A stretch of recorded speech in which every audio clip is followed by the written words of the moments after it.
ایک بیٹی ماں کو کہہ رہی تھی بھوک نہیں، اور ماں کے آنسو ایسے گر رہے تھے۔ بیٹی ماں سے کہہ رہی تھی بھوک نہیں، اور ایسے اس کے آنسو گر رہے تھے۔ میرے نبی سے پوچھا گیا یا رسول اللہ قیامت کب آئے گی؟ آپ نے کہا اللہ کو پتہ۔ کہا کوئی نشانی بتا دیں؟ کہ جب ماں کو ذلیل کیا جائے گا آ جائے گی۔ میرے نبی نے چونکہ ماں کو دیکھا ہے ابا کو دیکھا نہیں، اور 6 سال کا زمانہ گزرا ہے، 6 دن کے بعد آنسو ختم ہو جاتے ہیں، چاہے ماں مرے چاہے باپ مرے۔ ہفتے بعد کبھی کبھی رونا آتا ہے، 2 ہفتے بعد رونا بھی چاہو تو رونا ختم ہو جاتا ہے۔ 6 برس کی عمر میں ابوا کے جنگل کالے پہاڑوں میں میرے نبی کی ماں کو اللہ نے اٹھایا، اور 57 سال کے بعد میرے نبی حج کے لیے نکلے مدینہ سے۔ 12,000 کا قافلہ چلتے چلتے چلتے ابوا میں کچھ 70,000 ہو چکا ہے، اور آپ اپنی اونٹنی پہ سفر پر ہیں، راستے پر ہیں۔ آگے ابوا کا چھوٹا سا گاؤں ہے جہاں سارے قافلے نے ٹھہرنا ہے۔ آپ نے اپنی اونٹنی کو یوں موڑ دیا پہاڑوں میں۔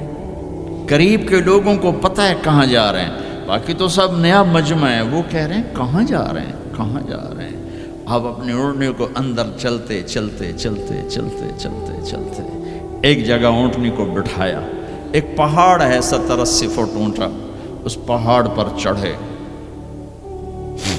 وہاں ایسے ہی چوکور سا میدان ہے، باقی سارے پہاڑ یوں ہیں۔ سن 2000 میں بھی اماں آمنہ کی قبر کی زیارت پہ گیا تھا، جو میں وہاں میں تمہیں کیا میں یہ واقعہ ہزاروں دفعہ سنا چکا ہوں، ہر دفعہ ہی ایسے رونے بیٹھ جاتا ہوں کہ پھر میں وہاں نہیں کھڑا ہوتا، پھر میں وہاں ابوا پہنچ جاتا ہوں۔ میں دیکھتا ہوں 6 سال کی عمر میں میرے نبی کو اللہ نے یہاں اتنا بڑا امتحان دیا کہ جنگل میں ماں کو موت دے دی۔ 25 سال کی عمر میں ماں مر گئی، اچانک مر گئی، کوئی بیماری نہیں، کچھ نہیں، جس کو آج ہم ہارٹ اٹیک کہتے ہیں، ہارٹ فیلئر کہتے ہیں۔ اتنا آخری جملہ کہا کل حی میت و کل جدید بال وقد ولدت طہرا۔ بولا نہیں جا رہا تھا تو بجھتے بجھتے بھڑکتی شمع نے کہا بیٹا ہر زندہ نے مرنا ہے، ہر جوانی نے ڈھلنا ہے، لگتا ہے تیری ماں کا آخر آ چکا ہے، لیکن میں نے ایک بچہ جنا ہے جو سارے عالم کو پاک کر دے گا۔ اور شمع خاموش ہوگی۔ کس طرح انہیں دفن کیا، میں وہاں کھڑا یہی سوچتا رہا کہ یہاں قبر بنائی کیسے ہوگی۔ تو پتھر ہیں، کوئی لوگ گزرے ہوں گے یا پتھر جوڑ کے۔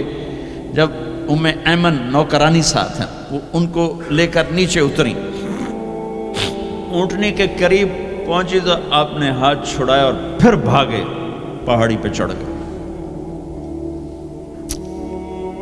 ایمن پیچھے گئیں تو وہ منظر تھا کہ شاید اس وقت عرش بھی رو رہا ہوگا کہ اللہ کے نبی نے ماں کی قبر کو چمٹایا ہوتا سینے کے ساتھ، قبر پہ ایسے گرے پڑے تھے۔ اور جب ایمن قریب آئیں تو وہ نوحہ کہہ رہے تھے کہ پتھر بھی پگھل رہے تھے کہ ماں جی آپ کو تو پتہ تھا آپ کے سوا میرا کوئی نہ تھا، آپ مجھے چھوڑ کے کیوں چلی گئی، آپ مجھے چھوڑ کے کہاں چلی گئی۔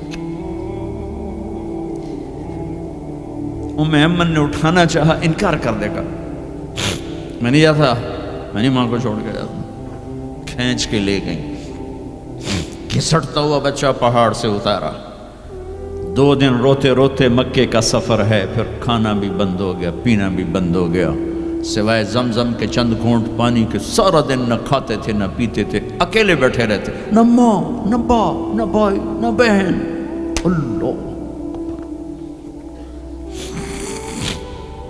57 سال کے بعد ماں کی قبر پر پہنچے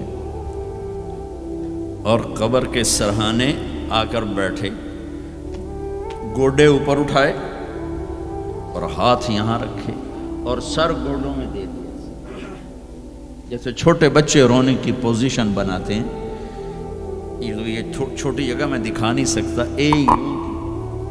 اور پھر جو رونا شروع کیا، اتنا روئے کہ ساری داڑھی سارا سینہ آنسوں سے بھر گیا۔ جیسے کوئی معصوم بچہ، جیسے 6 سال کا محمد رو رہا صلی اللہ علیہ وسلم، اتنا روئے کہ وجود ہل گیا، اور پھر فرمایا کہ میں آگے نہیں جاؤں گا، میں رات یہیں رہوں گا۔ تم کیا جانو رشتے کیا ہوتے ہیں، تمہیں صرف پاؤنڈ گننے آتے ہیں۔ تم سے مراد میں بھی اور سارے بھی، کہ ناراض نہ ہو جاؤ، ساری امت کا یہی حال۔ رات وہاں گزاری، ہائے کیا کہہ رہے ہیں، کاش میری ماں کبھی ہوتی، میں ایسی خدمت کرتا کہ بریڈ فورڈ والے بھی یاد کرتے ہیں، میں ایسی خدمت کرتا کہ میں عشاء کی نماز کے مصلی پر کھڑا ہوتا اور سورۃ فاتحہ پڑھ رہا ہوتا، اور پھر ادھر سے میری ماں کہتی محمد، تو میں نماز توڑ کے کہتا لبیک اماں جی،